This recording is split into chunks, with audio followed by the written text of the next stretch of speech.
She said she'd be waiting at the front door. I complained as I slowly crept inside the manor. Earlier that day, Destiny told me to come by so she could show me something. She wouldn't tell me what, either. Ugh, where is she? Hey, Doc Brown, you seen Destiny? I asked Jekyll when I saw him emerge from his lab. Who? Oh, that was a Back to the Future reference, wasn't it? Because we're both doctors. Yeah, I think she's still in her room, he answered. As I rounded the hall to where her bedroom was, I noticed the door start to open. Before she could see me, I ducked into one of the empty rooms to the side. Oh, about to get your ass, Destiny? I whispered to myself, getting ready to jump out and scare her. I waited as I heard the footsteps getting closer and closer. 3, 2, 1. Blah, blah, blah, blah. I yelled as I jumped out into the middle of the hall with my hands up like a monster. Huh? What the hell? I said to myself as I looked around at the empty passage. Jose, what are you doing? I heard Destiny ask from the end of the hall as she walked out of her room. Then who? I asked before I looked around again. For whatever reason, I looked up to see, hanging from the ceiling by all fours, the Count, who was shaking like a leaf, absolutely traumatized. Dad, what are you doing up there? Destiny asked up at him. Jose just jumped out of that room and scared me half to death for no reason, he answered with a shaken voice. Jose, why would you do that? She scolded me. What? I wasn't on purpose. I thought it was you.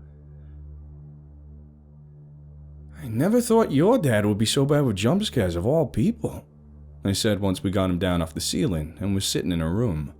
Yeah, me and my sisters used to torment him all the time, just jumping out of random places, like walls and boxes, toilets, she explained.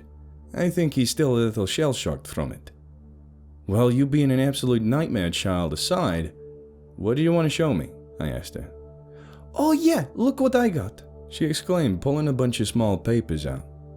And what am I looking at? They're tickets to an indoor water park for paranormals, she squeaked. The owner just finished it and they sent out a bunch as a free test thing before it opens for real. But, I'm not paranormal. Like, even a little, I tried to explain. It's okay. The note it came with specifically said I should bring you. Oh, it did? And it doesn't throw up any red flags for you? Who even sent them? I questioned. I'm not sure, but look. There's so many tickets, we can bring everyone. Just make sure she's ready. She always takes forever, Destiny told me over the phone the next day as I stood in the parking lot of Abigail's shop. Hey, are you here? I said as I walked in the front entrance, looking around for any signs of life. When I didn't see her, I wandered a little further in to try and find her. Hey, Destiny said you need to hurry up and get ready, I yelled across the building. Shut up, I'm working on it!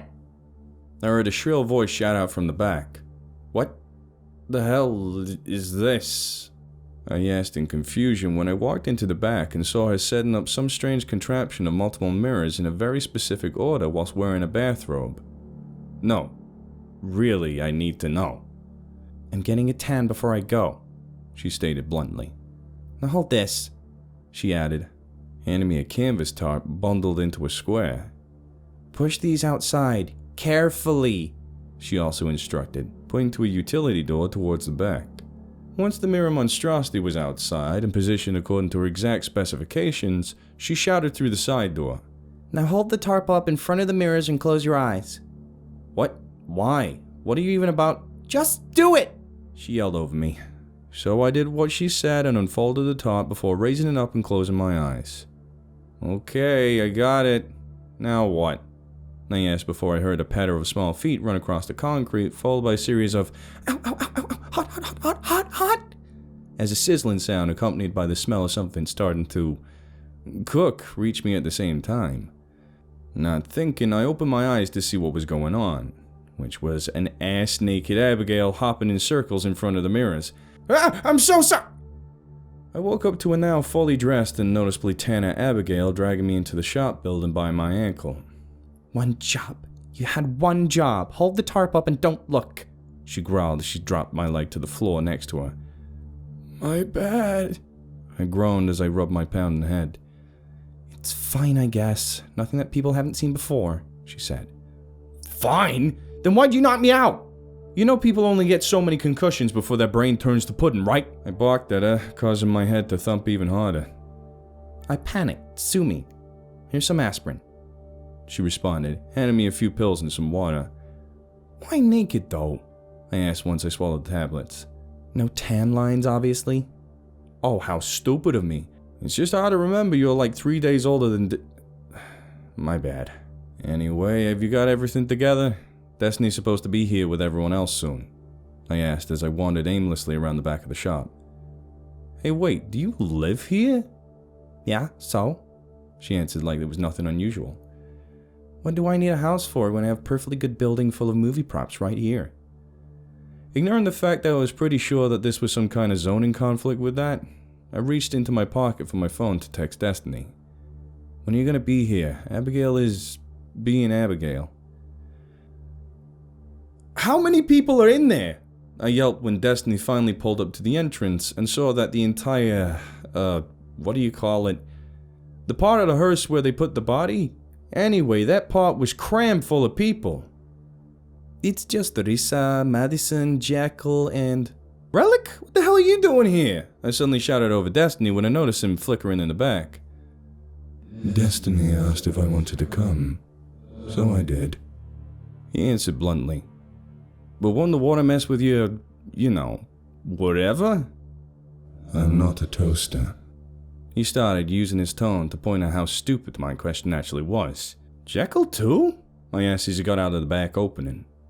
Fright not, here to watch the shop whilst Miss Abigail's away. Need the money. Get your foot off of me! Abigail yelled at me as we were both crammed into the back area. I can't, there's nowhere for it to go! I yelled back.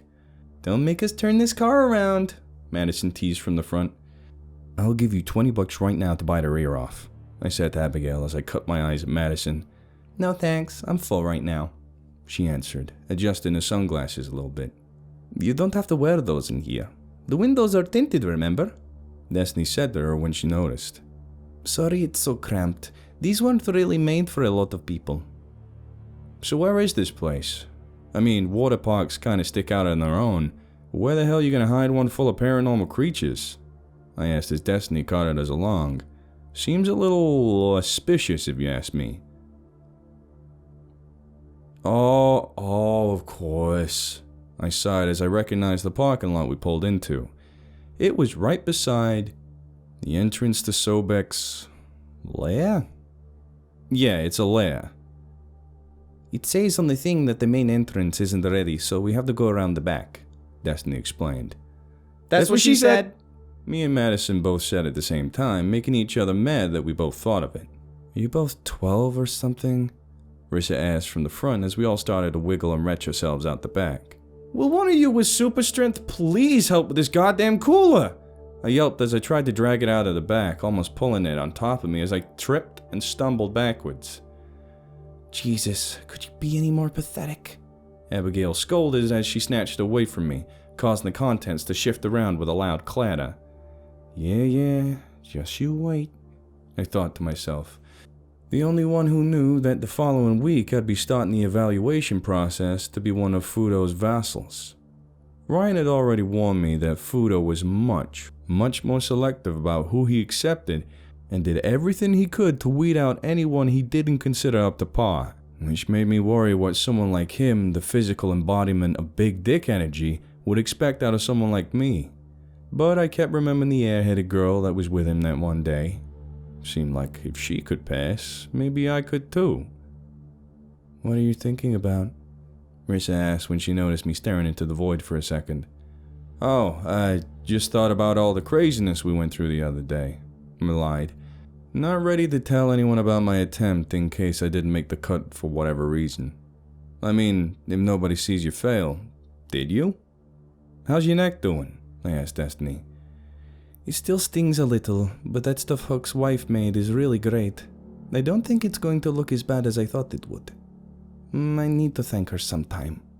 I had to stop myself from laughing when she said that, because little did she know, I'm slowly turning into a real writer, little did she know, Jesus, that I, in a marvelous machination of bullshittery, had conspired with Relic, who had secretly told me he would be coming with us, to bring everyone for a movie night with her after we left the water park that evening.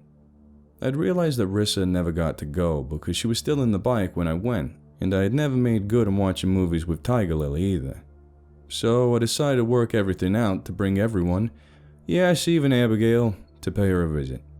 She almost broke the phone with a squeal when I asked her if she wanted to the night before. I'm sure you'll get your chance sometime soon, I asked her as I glanced over at Relic, who gave me a blinky thumbs up in response. You're the first person to ever ask me to use my ability for such nice things. Of course I'll help. He had told me when I asked him if he would be willing to help warp us all to, well, Neverland. I definitely wouldn't be asking Count, especially after launching him straight into the ceiling like one of those sticky toys from the vending machines. And, well, it's hard to describe what it's like when he does that mist thing to you. There's just no real reference for it. It's unpleasant. I still don't know how the hell he's gonna fit a whole-ass water park down there. I thought out loud as I walked into the opening.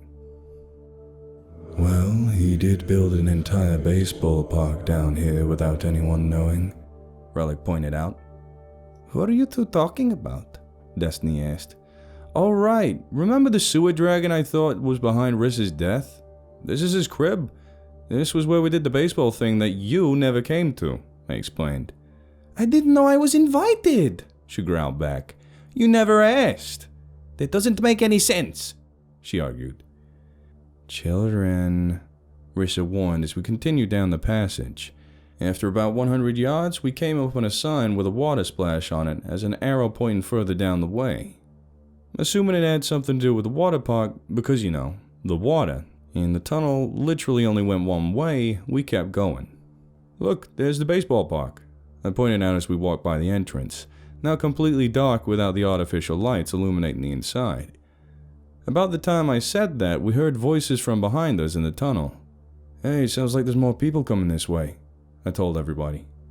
I guess we aren't the only ones who got invited, Rissa said, glancing back over her shoulder. I wonder what kinds of different paranormals we'll see today. Probably not as many as you're about to see working for CERBER, I said with a little chuckle. But then I had a moment of clarity. I thought back to the ogre that nearly snatched my head off, and would have if Relic hadn't got me out of there. Actually, Rissa, Hey look, there's a light up ahead. Destiny suddenly squeaked when she noticed what looked like an entrance of some kind further down the tunnel.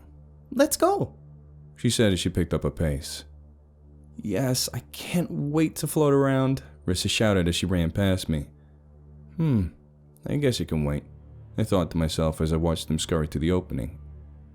What's wrong with you? Abigail suddenly asked as she walked out next to me. What? Nothing. Who says there's anything wrong with me? I argued. No, I agree. I can tell something's bothering you, Relic interjected. Whose side are you on here? You better be careful. Destiny can pick up better on that stuff than I can, and even me and him could tell, Abigail warned, pointing over at Relic. Are you gonna fess up? Fine. I'm worried about Rissa working for CERBER. I was so caught up in everything, I didn't even think about how dangerous it would be. It's not just that she isn't as strong a rider as I am, but I'm scared of everything. My paranoia went a long way towards keeping me alive these past few months, and I've been worried about my luck running out. Well, that's depressing, Abigail responded as she adjusted the cooler and walked off. I honestly don't think that could have gone any other way. You're really worried about her, aren't you? Oh yeah, you and her are like my best friends. She's already died young once, I answered. Hey, are you two coming or not? Rissa shouted from up ahead. I enjoy her company as well, Relic told me before thinking in silence for a minute. How about this? For the first few months while she's working, I'll keep an eye on her, and if she gets into a place I know she won't be able to get out of, or if there's something she just doesn't see coming, I'll get her out of trouble. You really do that for me? Her? You do that? Really? I asked in amazement. Yes. Besides, I have all the time in the world and it gives me something to do. he said with a shrug. Bring it in, I said to him as I opened my arms for a hug. Don't make it weird, he grumbled as he passed me by. Make it weird? Me? Where the hell are we? I asked as I finally made it into the lit area. It looked like a utility room of some kind, like a service entrance or something. Okay, this is a little creepy, I mumbled as I looked around the room that seemed much darker now that I was actually in it, surrounded by shadows and dark corners where things could hide. God, you're such a chicken, Abigail groaned as she walked around the small area. You'll be fine, Jose, Destiny assured me. But I wonder which way we're supposed to go. Her question was answered by a bellowing voice from the shadows, which, ironically, caused her to jump behind me for cover. What the hell? She whispered in my ear as the large beast stepped out of the shadows. Right this way. Welcome, everyone. I'm glad you could all make it. Sobek said to us as he waved us down a small corridor. My apologies. The main entrance is having concrete lane right now, and you can't get through. But the park itself is fully functional as of now. I hope you don't mind, but before you all leave, I have a survey for you to fill out regarding your time in the park. He explained as he walked alongside us down the hallway. Wow, so you really got a whole theme park just so Paranormal's got a place to hang out in the open? Madison asked him, oddly not as nearly as shaken by his appearance as Destiny. Correct. In fact, when we first met, I was working out a deal with Adeline for shuttle service to the park. He answered. Here you go. It's just up ahead. I have to go back and make sure the rest of the guests can find their way in. Once everyone arrives, I'll return to the park. He added before leaving us and returning back down the corridor. He seems nice. Can't judge a book by its cover, I guess. Madison hummed as she watched him leave, making me kinda mad that she never had him threaten to eat her. Bullshit. Oh my god, look at it! Rissa, who had ran ahead the rest of us, shrieked from the entrance. So we all rushed over to see what she was talking about. It was insane. We were looking down at a huge dugout crater in the earth where the water park was situated. The massive artificial sky sat directly in front of us as it cast light down onto the park itself. Holy shit. Spared no expense, I said to myself as I looked over everything. Then I noticed it was Egyptian themed.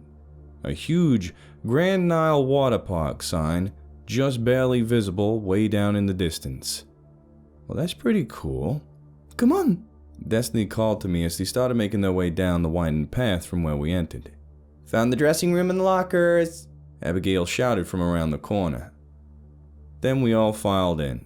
Me being the only guy who actually needed to change on account of Relic, didn't ever wear, well, anything really. I went to the men's lockers by myself. After taking a few seconds to change into the brand new swimming trunks and admire the newness and cleanness of the area, I locked my stuff up and left to join everyone else. I groaned to myself as I tried to hold back a laugh. Abigail had made it out first and was the only one there, wearing a black and white cow print bikini. Is that your actual bathing suit? I asked, struggling to keep myself from giggling. Yes. What's that supposed to mean? She snarled at me. I like cows. No, it's just... Oh boy, there's kind of a trope of women with huge... breasts. Big breasts wearing cow print stuff, so it's just kind of ironic, I guess? I explained as I held my laughter in for dear life. Hey, wait, I added, noticed something I hadn't seen before. You pad your bra? Say it. Say it so you understand. Destiny scolded Abigail as she looked down on her. I promise I won't drown Jose in the kiddie pool again for the rest of the trip. I was still over to the side, coughing up water from the goddamn palm-top tiger's second attempt on my life of the day. Yeah, maybe I knew better. Everyone makes mistakes and you weren't there.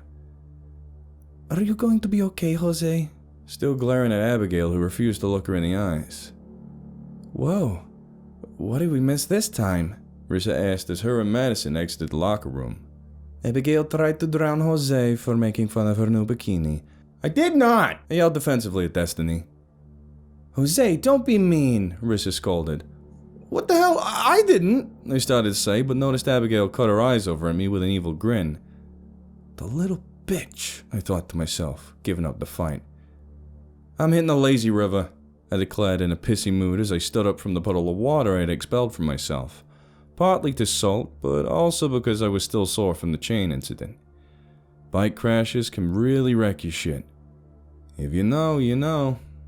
And I just wanted to take a little time to kick back and drift in the current. That sounds fun, Relic said as he walked to join me. Thanks for pulling Abigail off me, I said to him as he caught up. I think we both know if she really wanted to hurt you, she would have with the time she had. Yeah, I can never tell with her, I admitted as we each picked an inner tube and waddled into the water, noticing some of them were gigantic and made of a really sturdy material. Oh hey, it isn't that cold, I said when I realized it was much warmer than the water outside would have been. Oh yeah, this is nice, I said as I laid back and let the flowing water take me away. Jose, look. Under the water. Relic said after about an hour or so of drifting around. Turning over on my tube, I looked down past the surface just in time to see Sobek swimming underneath us, his body twisting and rolling more gracefully than I'd ever seen him move on land with his tail propelling him. Whoa, that's so cool, I whispered as he passed under us and swam ahead. Weird I used to be so scared of him.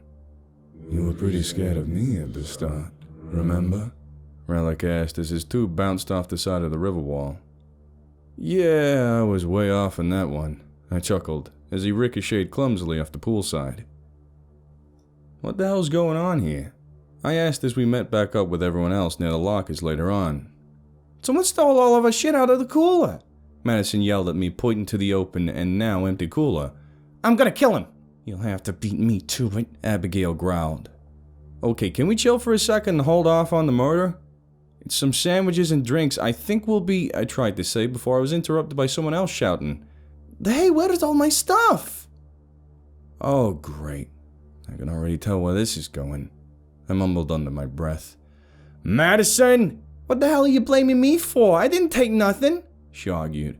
Don't give me that, I know this game of yours. Something goes missing and you point it out so nobody suspects you. Now fess up. But I didn't, she whined. I don't think she did it. Rissa stood up for her. Besides, what about the other people who are saying their stuff is gone too? Looking around, I noticed all the people searching for the stuff because it had been disappearing. After thinking for a second, I came to the conclusion that maybe Madison didn't do it. As I stood there trying to figure out what to do, Sobek came lumbering over with a concerned, I'm assuming, look on his face. Is there a problem? He asked once he reached us, looking down at the empty cooler, and his concern seemed to increase when he noticed Abigail about to vapor lock. What's going on? Please don't let her break my park, he pleaded. It looks like someone stole a bunch of our stuff out of everybody's coolers when we weren't looking, I explained to him, scooting slowly away from Abigail's blast radius. Well, that's unfortunate. I haven't had a chance to install the complete security camera system, but I can't let someone run around and steal from the other guests. Jose, are someone who's shown they can be trusted. I need your help. What kind of Dora the Explorer shit is this? I grumbled as I looked around the area the cooler was in when it was pilfering. So you guys didn't see anything at all? It was just gone when you got back? No, nothing, Destiny answered. You took it, didn't you? I heard Abigail bark from just outside. Hurry before she kills someone! I ordered as I ran out to prevent a robbery turning into a murder. You go with Destiny and ask around if anyone's seen anything suspicious, I told her once the victim made their escape. Madison and Rissa are going to look around to see if they can find anything of the missing stuff. And Relic, I said looking over at him standing next to the entryway into the lazy river, we got this. You've been helpful enough lately. Just let us handle it. You relax, I told him, at which point he just shrugged before slowly falling straight backwards onto an inner tube and floating away out of sight without a word. This way, everyone. I apologize for the inconvenience. Please help yourselves to the snack and refreshment stands. Sobek told the crowd as he ushered them towards the right area. We have someone working on the problem as we speak. He does seem nice. Who would have thought? Rissa said as she watched the spectacle from beside me. Careful, I warned her. I know it's easy to forget, but they aren't all like that. It's better to assume they all want to kill you until you give them a reason not to. Getting comfortable gets you killed. Just like on a bicycle. The second you think you're safe is when you're the least safe you'll ever be. Once it was done, she just stood there for a second, like she was thinking about something. I watched as her eyes darted around, trying to piece together thoughts. And then, without saying a thing, she turned and walked away to search around with Madison. Okay, now what the hell am I supposed to do? I asked myself, glancing around at my surroundings. Get a sandwich. First get a sandwich. Then resolve another stupid mystery. I said, strolling over to one of the stands and retrieving a pre-packed sandwich from a refrigerator. As I ate, I tried to figure out how someone got the drop on a bunch of super-powered monsters. Pretty much all the guests were around when it happened. I can't imagine anyone in their right mind who would put their life on the line to steal from these guys and piss off Sobek of all people possible. Find anything yet? I asked Destiny after looking around for a while. No, not really. But there is this really weird guy who asked me about my mating habits. I don't think they're related though. At least I hope not, she answered. Why of all words could he have used yuck? What? Who would even... Never mind. You keep looking. I have an idea. I instructed her as we separated. After that, I started making a map of all the places where the guest's stuff went missing and charted the approximate times they were taken, expecting to find some kind of trail in the pattern. And I did. Kinda. But what I actually found surprised me.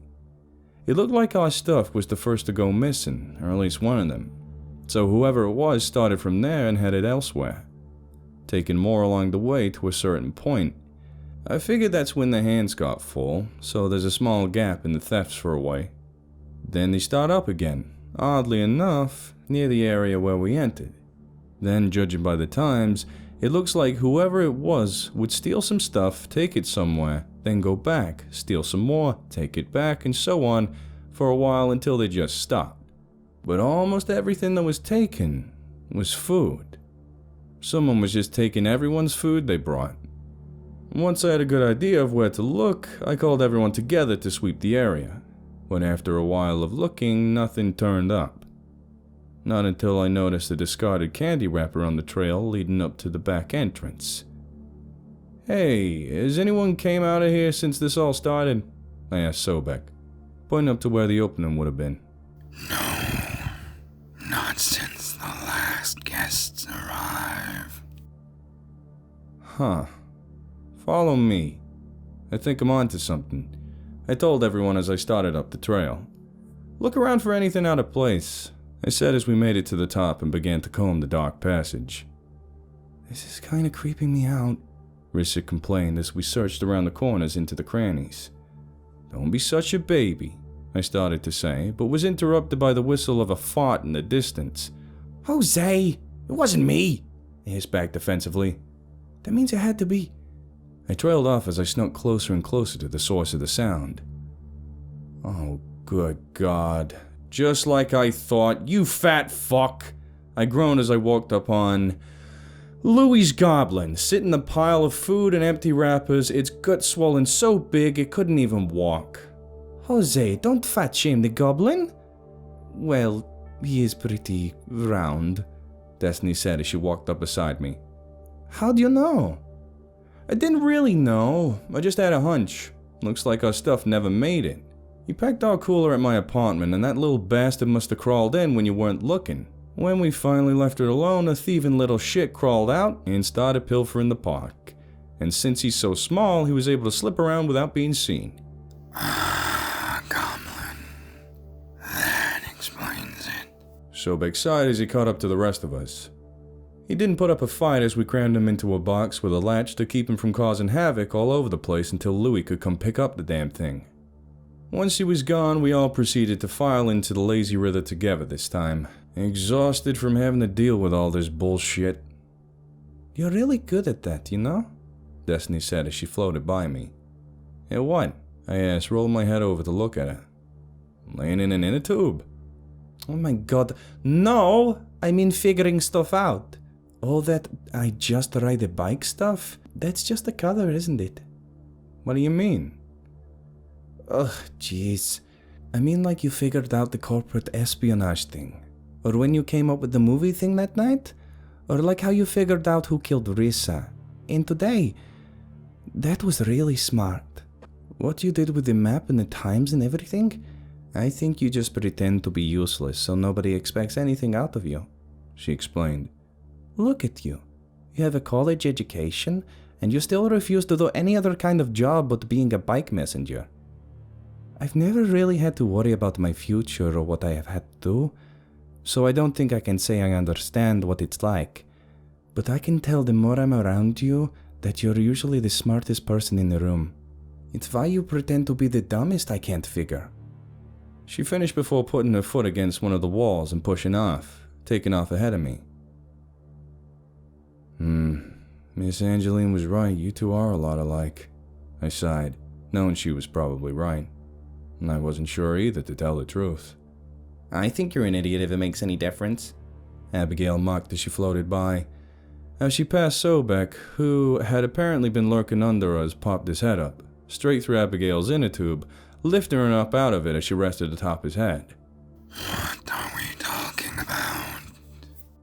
Jose's being an idiot, she answered, still perched atop his head. He said before vanishing back into the water without another word. It's okay, Jose. I know you're a total nerd, Madison said as she passed by next, followed by Rissa, who added, Yeah, you're definitely pretty smart. The jury is still out with me. Relic, who had apparently never left the river, said as he went by next. Oh, haha, I mumbled as they all floated by. Either way, I think you're very sweet. Thank you, by the way. Another woman's voice spoke from behind me on the river. I lifted my head to see a woman with a green tint to her skin floating my way. I asked as she caught up to me and sat up in her inner tube. I wanted to thank you for helping out my son. Well, my son was killed not too long ago, and Sobek invented my daughter and I when he heard about what happened. This was the first time we've tried to go out and do anything normal since then. So, thank you for clearing everything up, she explained. Oh, don't mention it, I said awkwardly. I'm sorry all that happened to you. Sounds pretty rough. My girlfriend's sister just died and it's been really hard for her. Girlfriend? Shoot, I was hoping to introduce you to my daughter, she said with a little disappointment in her voice. Your daughter? You look like you could be younger than me, lady, I squawked in a mild panic. Oh, well, thank you, that's very flattering. But a lot of us age slower than you would know. Oh, alright. Sorry, still not used to that, I sighed. But yeah, taken I'm afraid, I told her. He says he's got a girlfriend! She suddenly screamed at somebody over her shoulder. My god, Mum, why would you do that? Another woman's voice shouted in response. Okay, ready, Relic? I asked once we all walked out of the garage at the manor. Ready for what? What's going on? Destiny asked as she walked out behind me. Yeah, what are you up to? Abigail also asked suspiciously. Just put your hand on Relic, and as the song goes, we're off to Neverland. I finished once we were all standing in the middle of a small Native American village. What? Is this where we really are? Abigail shrieked before taking off into the midst of the village in a flash, bothering everyone in her path, asking as many questions and taking as many notes and pictures as possible with crackhead speed. I never thought I'd be able to come here, oh my god! I set up a movie night with Tiger Lily, I told Destiny as we all watched Abigail terrorize the poor villagers. Knew Relic was coming all along. But where are we going to? She started to say as we looked around at the village with no signs of electricity. Just down the way a bit. Tiger Lily's voice spoke from the dark behind us. There's 2 different villages on the island now. One for those who want to continue living by the old ways, and one for the people who chose modernity, she explained, pointing to a few lights shining faintly through the trees. Follow me. You cooked for us? I asked when she led us to a table covered in all kinds of foods. You didn't have to. Oh no, it's okay. I enjoy cooking anyway.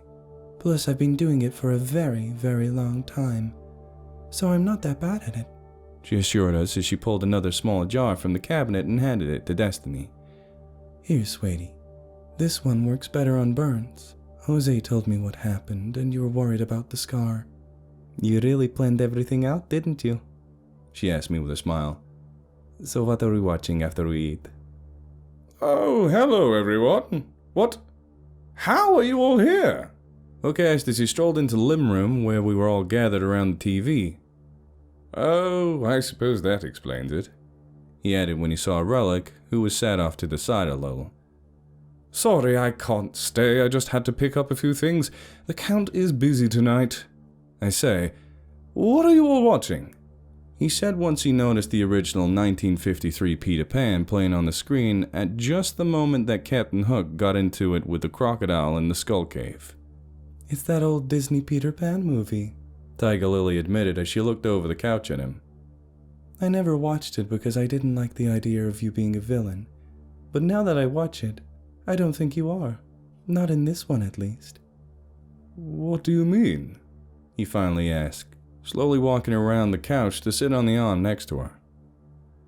Well, the only person he tries to hurt in the entire movie is Peter Pan. And, well, the whole movie does start out with Pan kidnapping several children. They weren't lost or anything, he just flew off with them. He's even clumsy like you, she went on. What? I am not, he argued. He used to fall off the ship all the time, she told us with a laugh. Never mind that. Rewind it. I'll go back with all of you. Count can do whatever. He diverted, wiggling himself down into the couch. It's a DVD, sweetie. They don't rewind, she tried to explain. Well, then go get another. I want to see it from the beginning. Oh my god, that was so much fun! Destiny shouted once we were all back at the manor. We need to do this more often, she added with a soft sigh. But only I heard her. I felt the same way, but at the time, I was looking up at the stars in the night sky, happily lost in the thought that I finally found a way to make this big, terrifying new world I was a part of just a little bit more manageable.